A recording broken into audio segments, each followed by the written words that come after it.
பசுமாட்டிற்கு இந்த பொருளை தானம் கொடுத்தால் கடன் தீரும். கடன் இல்லாத வாழ்க்கையைத்தான் நம்மில் பலரும் வாழ விரும்புகிறோம். ஆனால் நாம் அந்த கடனை விட்டாலும் கடன் நம்மை விடுவதில்லை. ஏதோ ஒரு வகையில் கடன் வாங்கும் சூழ்நிலைக்கு தள்ளப்பட்டு விடுகிறோம். தீராத கடன் பிரச்சனையிலிருந்து தப்பிக்க ஒரு எளிய பரிகாரம் இருக்கிறது. இந்து சாஸ்திரங்களில் பசுமாடு மிகவும் முக்கியமானது. பசுமாட்டில்தான் தேவர்கள் வாசம் செய்கிறார்கள். மகாலட்சுமி தாயாருக்கு இணையாக பசுமாட்டை கருதுகிறோம்.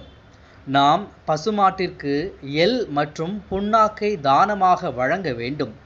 பசுமாடு வளர்க்கும் இடத்திலோ அல்லது கோசாலைக்கோ சென்று எள் மற்றும் புண்ணாக்கை தானமாக பசுமாடுகளுக்கு அளித்தால் அது நல்ல பலனை கொடுக்கும்.